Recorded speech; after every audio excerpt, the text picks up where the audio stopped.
नमस्कार, FM news देख रहे हैं आप। मैं हूं आपके साथ प्रतीक्षा चहल।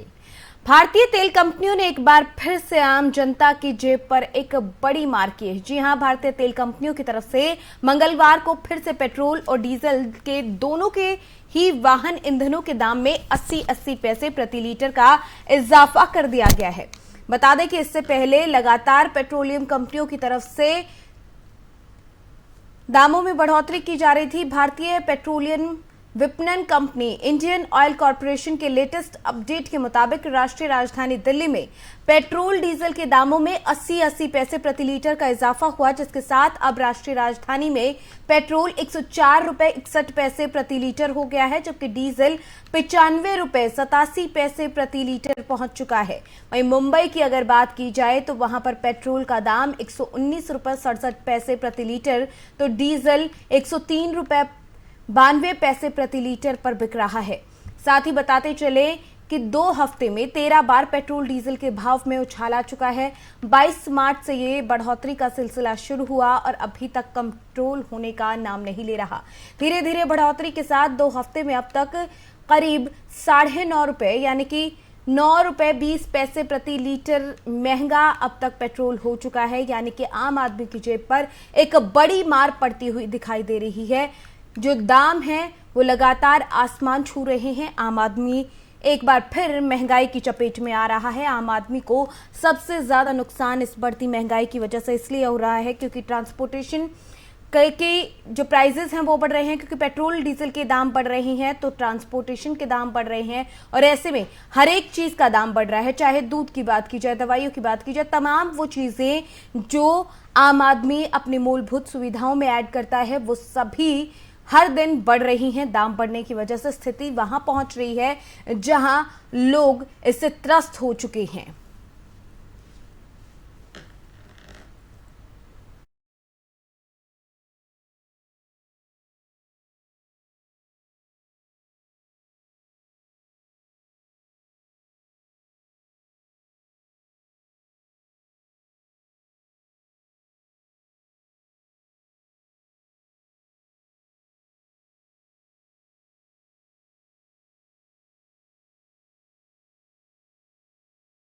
अब और बात करेंगे दूसरी सबसे बड़ी समस्या की। जी हां, चीन में एक बार फिर से कोरोना का कहर देखने को मिला है। आपको बता दें कि चीन में 2 दर्जन से ज्यादा प्रांतों में कोरोना संक्रमण फैल चुका है। वहां पर कोरोना संक्रमण के 13,146 नए मामले सामने आए। कोरोना की पहली लहर की पीक के बाद चीन में सबसे ज्यादा संक्रमण अब देखने को मिला है।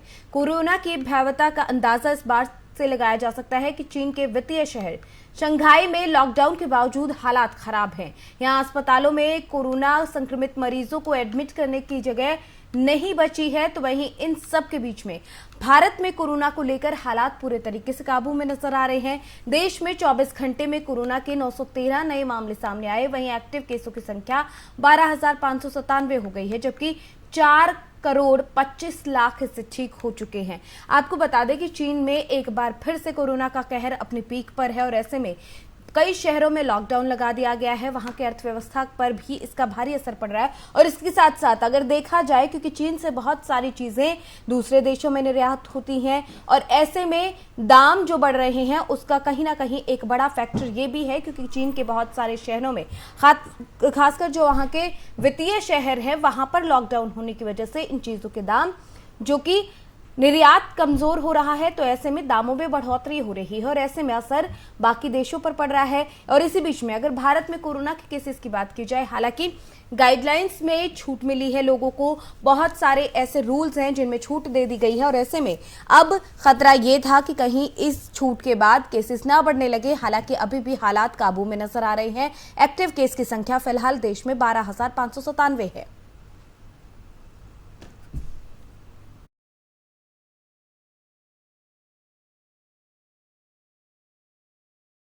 गलत तरीके से रेलवे लाइन पार करने वालों के खिलाफ सख्त कार्रवाई की जाएगी। उत्तर रेलवे के महाप्रबंधक ने सभी मंडलों को इसे गंभीरता से लेने और इस दिशा में उचित काम करने को कहा है। रेलवे एक्ट के तहत दोषियों के खिलाफ कार्रवाई करने के भी निर्देश दिए गए हैं, जिससे कि लोग रेलवे लाइन पर आने से परहेज करें। रेलवे क्रॉसिंग या ट्रैक पर होने वाली दुर्घटनाओं को रोकने के लिए रेल प्रशासन की तरफ से कई कदम उठाए जा रहे हैं। जागरूकता अभियान चलाने के साथ ही मानव रहित रेलवे क्रॉसिंग खत्म कर दिए गए हैं। रेलवे क्रॉसिंग को सुरक्षित बनाने के लिए road, over bridge road, under bridge और सीमित ऊंचाई वाले सबवे बनाए जा रहे हैं। लोग सुरक्षित तरीके से ट्रैक को पार कर सके, इसके लिए जरूरत के अनुसार फुट ओवर ब्रिज का निर्माण किया जा रहा है। बावजूद इसके असुरक्षित तरीके से लोग ट्रैक को पार करते हैं। सबसे ज्यादा परेशानी ट्रैक के किनारे अतिक्रमण से है। दिल्ली एनसीआर में रिंग रेल के पास में ही अन्य रेलवे लाइन के किनारे अवैध रूप से झुग्गियां बसी हुई हैं। इन झुग्गियों में रहने वाले लोग बिना किसी रोक टोक के ट्रैक पर पहुंच जाते हैं। इससे दुर्घटना की आशंका बनी रहती है। इस समस्या के समाधान के लिए रेलवे लाइन के किनारे दीवार बनाई जा रही है, साथ ही सख्ती भी बढ़ाई जा रही है।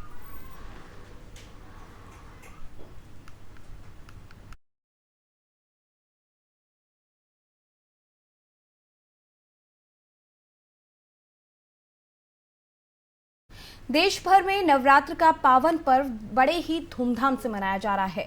नवरात्र के पहले दिन ही भक्तों की भारी भीड़ मंदिरों में देखने को मिल रही है।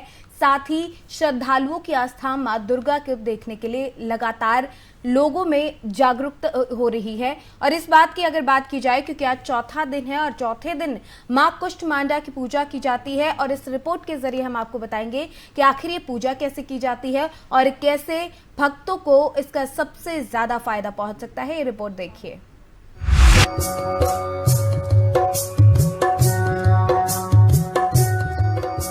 आज नवरात्र का चौथा दिन है और आज माँ दुर्गा के कुष्मांडा रूप की पूजा अर्चना की जा रही है।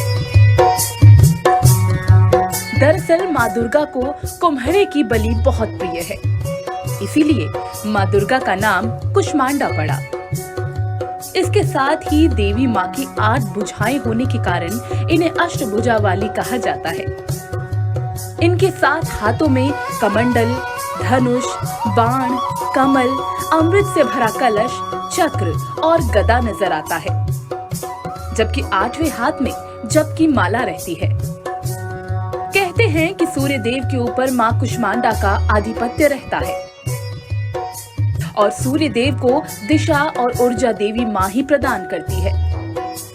अगर आपकी जन्म पत्रिका में सूर्य देव संबंधी कोई भी परेशानी हो तो माँ कुष्मांडा की उपासना करना आपके लिए बहुत ही फलदायी होगा। अब आपको बताते हैं कि माँ कुष्मांडा को किस चीज का भोग लगाएं। माता को इस दिन मालपुआ का प्रसाद चढ़ाएं। मालपुए का प्रसाद चढ़ाने से सुख समृद्धि की प्राप्ति होती है। साथ ही आज ही के दिन कन्याओं को रंग बिरंगे रिबन और वस्त्र भेंट करने से धन में वृद्धि होती है। दुर्गा पूजा के चौथे दिन माता कुष्मांडा की पूजा सच्चे मन से करनी चाहिए। फिर मन को अनहद चक्र में स्थापित करने हेतु माँ का आशीर्वाद लेना चाहिए। सबसे पहले सभी कलश में विराजमान देवी देवता की पूजा करें, फिर माँ कुष्मांडा की पूजा करें और इसके बाद हाथों में फूल लेकर माँ को प्रणाम करें। नवरात्र का आज चौथा दिन है। चौथे दिन मां कुष्ठमांडा की पूजा की जाती है और ऐसे में भक्तों की भीड़ मंदिरों में लगातार दिखाई दे रही है। पहले दिन से लोग मंदिरों में पहुंच रहे हैं। आज कुष्ठमांडा माता की पूजा की जा रही है और ऐसे में आज के दिन किस तरीके से ये पूजा होगी और कैसे कैसे आपको पूजा के वक्त कौन कौन सी चीज़ों का ध्यान रखना है, तमाम चीज़ें आपको हमने इस रिपोर्ट में दिखाई। तमाम अपडेट भी लगातार लाइव तस्वीरों के जरिए आप तक पहुंचाएंगे। हमारे संवाददाता कुछ ही पलों में हमारे साथ यहां पर जुड़ेंगे और आप तक तमाम अपडेट वहां के पहुंचाएंगे जहां पर वो मौजूद हैं। फिलहाल अगर बात की जाए नवरात्र की, तो नवरात्र का आज चौथा दिन है। लगातार पहले दिन से, क्योंकि पहले कोरोना की पाबंदियों के बीच में मंदिरों में ज़्यादा लोग नहीं पहुंच पा रहे थे, तमाम गाइडलाइंस का उन्हें पालन करना पड़ रहा था और ऐसे में लोग उस उत्साह के साथ नवरात्र को नहीं मना पा रहे थे। लेकिन इस बार चैत्र नवरात्र अपने आप पे खास है, क्योंकि बहुत सारी पाबंदियों से लोगों को छूट मिली है और इस छूट के बाद अब ये त्यौहार मनाने के लिए लोगों में काफ़ी उत्साह भी देखने को मिल रहा है और इसीलिए मंदिरों में भक्तों की भीड़। चैत्र नवरात्र का चौथा दिन, जहां कुष्मांडा मां की पूजा के लिए लोग मंदिरों में पहुंच रहे हैं, पूजा अर्चना की जा रही है और इसी बीच में भक्तों की भारी भीड़ भी मंदिरों में पहुंच रही है।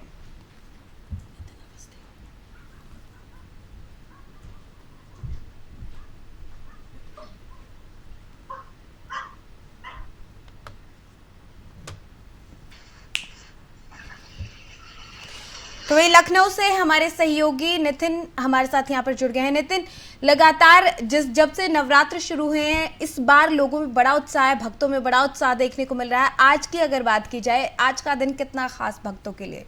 बिल्कुल प्रतीक्षा जी, आपको बताना चाहूंगा कि आज चौथा दिन है, कुष्मांडा माता का दिन है। आपको दिखाना चाहूंगा अपने कैमरामैन से कहूंगा कि वो मंदिर में दिखाए कि किस तरह से भक्तों की कतार लगी हुई है। अभी यहाँ पर आरती हो चुकी है, सुबह 9 बजे आरती होती है। रोजाना ही यहाँ पर सुबह और रात में आरती होती है। उसके बाद 9वें दिन यहाँ पर भंडारे का भी आयोजन किया गया। मैं यहाँ पर अभी कई लोगों से बात करूंगा। हमारे बीच यहाँ पे पंडित जी भी मौजूद हैं और यहाँ पे जितने लोग आए हुए हैं दर्शन करने के लिए, उनसे भी बात करूंगा। सबसे पहले मैं रुख करूंगा पंडित जी की तरफ, जो यहाँ पर पूरी जानकारी दे सकते हैं, बता सकते हैं किस तरह से आज का दिन, जो कुष्मांडा माता का दिन है, वो किस तरह से होता है, किस तरह से पूजा अर्चना की जाती है और क्या क्या विशेष होता है। पहले तो एफएम में आपका स्वागत है। क्या नाम है आपका? सत्यदेव जी, ये बताइए पंडित जी कि जिस तरह से आज चौथा दिन है, कुष्मांडा माता का दिन है, क्या पूजा है, क्या मान्यता है, किस तरह से क्या? जिस तरीके से यह नवरात्र जो है इसलिए मनाया जाता है। इसी दिन जो है ब्रह्मा जी ने जो है सर्वप्रथम दिन जो है परेवा को जो है सृष्टि की रचना की थी। जब सृष्टि की रचना की थी उसी दिन से, और सर्वप्रथम माँ का ही अवतार हुआ था। माँ के अवतार से तीन देवों का अवतार हुआ। बताइए। विष्णु, ब्रह्मा और शंकर, तो इनको सबको अलग अलग जो है स्थान दिया गया। ब्रह्मा को, विष्णु को क्षीर सागर में दिया गया और शंकर को कैलाश पर्वत पर, और ब्रह्मा जी के लिए कोई स्थान नहीं था। तब विष्णु भगवान की नाभि से कमल का फूल निकला और उस कमल के फूल पर ब्रह्मा जी ने बैठ करके सृष्टि की रचना की। इस मंदिर की क्या मान्यता है, क्या कब से आ रहे हैं इस मंदिर में तो हम कम से कम 25 साल हो गए। क्या मान्यता यहाँ पर? मान्यता यहाँ पर यह है कि जो आदमी जो मन्नत मांगता है उसकी पूर्ति होती है और अनेक कष्टों का निवारण। कितना प्राचीन मंदिर है? अभी प्राचीन मंदिर तो कम से हमारे लोग और लोग हैं, इनसे पूछने की कोशिश करेंगे। यहाँ पे लेडीजें भी काफी आई हुई, इनसे जानते हैं, ये बताएंगी। इनसे पूछते हैं, क्या नाम है आपका? ये मंदिर कब से आ रही है, कितना प्राचीन मंदिर है, क्या कहना चाहिए? कितना प्राचीन है? आप हमारे सामने मुकेश जी यहाँ पर हैं, उनसे पूछते हैं। वो काफी गंभीर है, यहाँ पे काफी समय से पूजा कर रहे हैं। वो बताएंगे कितना प्राचीन है, इनसे बेहतर कोई नहीं बता सकता है। क्या नाम है? मुकेश राजपूत। कब से ये मंदिर आ रहे हैं आप, कितना प्राचीन मंदिर है, क्या मान्यता है इसकी? ये मंदिर लगभग 150 वर्ष पुराना है और यहाँ ये मान्यता रही है कि जो भी व्यक्ति इस माँ के दरबार में अगर अपने सच्चे मन से, सच्ची श्रद्धा से, सच्चे भाव से अगर इस दरबार में अगर कोई अपनी अरदास लगाता है तो ये माँ भुजंग देवी उसकी हर अरदास को पूरा करने का काम करती है। इसी वजह से इस दरबार की मान्यता बहुत है। जो श्रद्धालु इस दरबार से जुड़े हुए हैं, जो हमारे भक्तजन, माताएं, बहनें, बुजुर्ग, सभी इस बात को, जो पुराने व्यक्ति हैं यहाँ के रहने वाले, वो सब इस दरबार की महिमा के बारे में अच्छी तरह से जानते हैं। और हमारे क्षेत्रवासी जो बिहाना के हमारे क्षेत्र निवासी हैं, वो भी बहुत अच्छी यहाँ पर किस तरह का कार्यक्रम अभी आगे के लिए आयोजित किया गया है, क्या क्या होगा आगे का विस्तार? यहाँ पर जैसे कि सभी को विदित है कि हर नवरात्र में, वैसे नवरात्र के अलावा भी रोज सुबह शाम 9 बजे आरती होती है। यहाँ पर हमारे भक्तों के द्वारा सुबह शाम आरती कराई जाती है। लोगों का मतलब भीड़ इकट्ठा होती है। भंडारे का आयोजन भी किया जाएगा क्या? भंडारे का आयोजन हर वर्ष किया जाता है और हर वर्ष जो है काफी संख्या में लोग इस भंडारे का आनंद लेते हैं। कब भंडारा होगा और क्या मान्यता है? ये भंडारा हमेशा जो है नवरात्र की 9वीं के दिन यहाँ पर किया जाता है, जिसमें हजारों की संख्या में लोग श्रद्धालु आकर प्रसाद ग्रहण करते हैं। आपको मैं अपने मंदिर का जो यहाँ पे है वो दृश्य दिखाना चाहूंगा कैमरे से, किस तरह से माता की मूर्ति है और काफी जो लोग भगवान है वो भी मैं कैमरे के माध्यम से दिखाना चाहूंगा। अपने कैमरामैन से कहूंगा कि वो देखे दिखाए वो किस तरह से। हमारे सामने और भी लोग हैं, इनसे पूछते हैं। ये काफी पुराने ये भी भक्त हैं और काफी समय से आ रहे हैं। क्या नाम है आपका? भैया ये बताइए कि कब से आप यहाँ मंदिर आ रहे हैं, क्या मान्यता है और किस तरह की यहाँ पे आज कौन सा चौथा दिन है तो क्या पूजा होगी? तो हमारी माता जी आया करती, प्रतिदिन आया करती थी और इस मंदिर की महिमा का बखान करना बहुत मुश्किल है। ये तो जो यहाँ आएगा और सर झुकाएगा और अपने आप की महिमा जाएगी। आज चौथा दिन है, कुष्मांडा माता का दिन है। किस तरह से पूजा अर्चना होगी मंदिर में? आती शाम को 9 बजे आरती होगी, पूजन होगा, माँ का श्रृंगार होगा, उसका प्रसाद वितरण होगा। आगे का क्या कार्यक्रम है? जिस तरह से कन्या भोज और भंडारा। उसके बाद अष्टमी के दिन यहाँ माता का हवन होता है, 9वीं के दिन यहाँ कन्या खिलाई जाती है, उसके पश्चात भंडारा होता है। सभी भक्त भंडारे का प्रसाद ग्रहण करते हैं। हमारे बीच और भी लोग, इनसे पूछते हैं। क्या नाम है आपका? पूर्णिमा जी, ये बताइए कि कब से आप यहाँ पे पूजा कर रही हैं और क्या लग रहा है, क्या मानता है इसकी? मैं तो यहाँ तो मेरा जन्म ही हुआ है और मैं तो शुरू से यहीं से सेवक हूँ, मैं यहाँ की सेवक करती हूँ। आज चौथा दिन है, कुष्मांडा माता का दिन है। क्या विशेष खास होगा मंदिर में? विशेष खास के अभी तो आपने देखा आरती होगी, इसके बाद कीर्तन होगा महिलाओं का, फिर शाम को फिर आरती होकर प्रसाद कटेगा, सुहागों का सवार। कितनी तादाद में लोग यहाँ पे आते हैं? हाँ, आते जाते रहते हैं तादाद में, लेकिन आरती के समय भारी भीड़ होती है। दर्जनों की तादाद में लोग रोजाना आते हैं। हाँ, आते जाते हैं। इस समय थोड़ा कोरोना आ गया, लोगों के मन में भय भी है थोड़ा सा। कोरोना खत्म होने के बाद ये भीड़ काफी बढ़ गई है। हाँ, अब तो पहले से 2 नवरात्र से तो जिसमें है काफी लोग आ जा रहे हैं। बिल्कुल नितिन, कोरोना को लेकर ही सवाल मेरा अगला आपसे यही है, क्योंकि कोरोना के इस दौर में जब पिछले 2 साल से लोग कोरोना से जूझ रहे थे तो मंदिरों में नवरात्र के मौके पर भी हमने देखा उतनी भीड़ नहीं होती थी, या फिर होती थी तो गाइडलाइंस के पालन की वजह से उनको काफी परेशानी होती थी। लेकिन इस बार क्योंकि बहुत सारी पाबंदियों से छूट मिल गई है तो उसका असर मंदिर में भी देखने को जरूर मिल रहा होगा, क्योंकि ज्यादा संख्या में लोग पहुंच रहे होंगे। लेकिन क्या लोग अभी भी सावधानी बरत रहे हैं कोरोना से? प्रतीक्षा जी, आपको बताना चाहूंगा कि ये कोरोना काल में भी मंदिर खुल रहा था। यहाँ पे एक विशेष बात यह थी कि पहले ये पंपलेट पे लग गया था कि नो मास्क नो एंट्री, यानी यहाँ पर मास्क पहन के ही भक्त आ रहे थे। और आपको दिखाना चाहूंगा कि अभी भी यहाँ पे पंपलेट लगा हुआ है, बिना मास्क के मंदिर में प्रवेश वर्जित है, कृपया मास्क पहनकर जरूर आए और दूरी बनाकर रखें। तो यह पहले से यहाँ पर मंदिर प्रांगण के जो जितने लोग जुड़े हुए हैं कार्यकर्ता जो यहाँ पर, उन्होंने काफी विशेष तौर पर काम किया है और उस पर बल दिया है, जिसकी वजह से यहाँ पर भक्तों की कतार आज भी लग रही है। रोजाना सुबह से शाम तक दर्जनों की तादाद में भक्त आते हैं, अपनी मनोकामना, अपनी हाजिरी लगाते हैं और माता उनकी हाजिरी को ग्रहण करती है और उनकी मनोकामनाओं को पूर्ति करती है। आपको बताना चाहूंगा कि ये मंदिर की यह मान्यता है कि यहाँ पर अगर कोई भी मन्नत मांगी जाती है तो वह अधूरी नहीं होती, वो जरूर से जरूर पूरी होती है। तो कहीं ना कहीं इनमें शक्तिपीठों में एक मंदिर ये गिना जाता है। माँ भुयन देवी का मंदिर है, या बिरहाना इलाके में पड़ता है, काफी प्राचीन मंदिर है, सैकड़ों साल पुराना मंदिर है। इसकी एक विशेष बात यह है कि मैं आपको अपने कैमरामैन से कहूंगा कि यहाँ पर दिखाए कि यहाँ पर एक 3 पिंडियां जो थी वो अपने आप निकली हुई थी। वो जो सबसे विशेष है, लगता है कि पूरे भारत में शायद कुछ ही ऐसे चंद मंदिर होंगे जहाँ पर ऐसा रुख होगा। मैं दिखाना चाहूंगा कि यहाँ पर जो पिंडियां हैं इनकी काफी मान्यता है। ये वैष्णो देवी की आकार की मानी जाती है और इनकी काफी ज्यादा वैल्यू है। हमारे बीच यहाँ पे आंटी जी हैं, इनसे पूछेंगे, ये विशेष तौर पर बताएंगी कि इनकी क्या मान्यता है। क्या नाम है आपका? क्या लग रहा है आंटी जी कि जिस तरह से यहाँ पर पिंडियां निकली, क्या इनकी वैल्यू है, क्या मान्यता है? कितना पुराना प्राचीन मंदिर है, ये क्या मान्यता है? यहाँ पर सुनने में आया था कि एक बार भक्त ने अपनी जीभ भी काट के चढ़ा दी थी। मन्नत है इसकी इस मंदिर में। इनसे पूछते हैं, ये बताएंगे कि जीभ काट कर एक भक्त ने चढ़ा दी थी, क्या मान्यता उसकी? एक भक्त था, वो थोड़ा अपना परेशान रहता था तो उसने मैंने किसको कहा कि भाई जो करो, तो उसके मन में आया कि मैं जीभ काटूं माता जी के।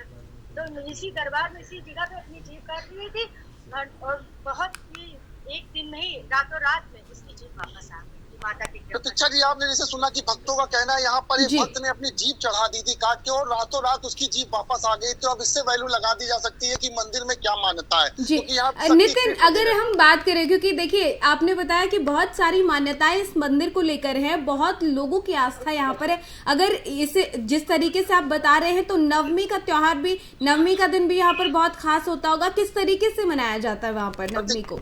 प्रतीक्षा जी, आपको बताना चाहूंगा कि यहाँ भक्तों ने अभी जैसे बताया कि नवमी के दिन भंडारे का आयोजन होता है, उससे पहले एक दिन पहले अष्टमी को रात में हवन किया जाता है। हवन हमारे जो है पंडित जी ही कराते हैं, इनसे बेहतर कोई नहीं बता सकता है कि हवन में किस तरह से क्या होता है। उसके अगले दिन कन्या भोज जो भंडारा होता है, क्या क्या होता है पंडित जी?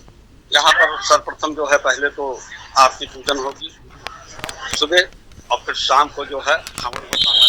हवन में जो है काफी से काफी आकर के बैठ करके हवन करते हैं और उस हवन का आनंद लेकर के फिर यहाँ से प्रसाद वितरण होता है और वो प्रसाद लेकर के अपने अपने घर जाते हैं। जो मन्नत मांगते हैं उनकी उसी दिन मन्नत पूरी। यहाँ पर लेडीजों को सुहाग का भी सामान दिया जाता है, मान्यता है कि उनको काफी जो लेडी सुहाग का सामान चढ़ाती हैं उनको वापस भी दिया जाता है, जैसे साड़ी है, चूड़ी है इत्यादि। नवमी के दिन भंडारा होता है, भंडारे में क्या विशेष होता है, कितने लोग आते हैं? भंडारे में कम से कम 2-2.5 हजार आदमी से कम नहीं आते। बिल्कुल, यहाँ पे पंडित जी ने कहा, प्रतीक्षा जी आपने सुना कि हजारों की तादाद में नवमी को भंडारा होगा। नवमी के दिन तादाद लगी रहती है, हजारों की तादाद में भक्त आते हैं, प्रसाद ग्रहण। बिल्कुल बिल्कुल नितिन, हम मान सकते हैं कि बहुत खास ये मंदिर है और यहाँ पर लोगों की जिस तरीके से आस्था हम सुन रहे थे, देखने को मिल भी रही है वहां पर, तो सबको इंतजार इस बात का रहेगा। हम भी नवमी वाले दिन भी आपसे जुड़ेंगे और वहां की तस्वीरें जरूर देखेंगे। चलिए, बहुत शुक्रिया फिलहाल इस तमाम जानकारी के लिए। तस्वीरें हम आपको लखनऊ से दिखा रहे थे, जहां पर नवरात्र के मौके पर किस तरीके से भक्तों की भीड़ मंदिरों में लगी है। लोगों की तरफ से ये भी बताया गया कि कैसे इस मंदिर की अपने आप में खास आस्था है।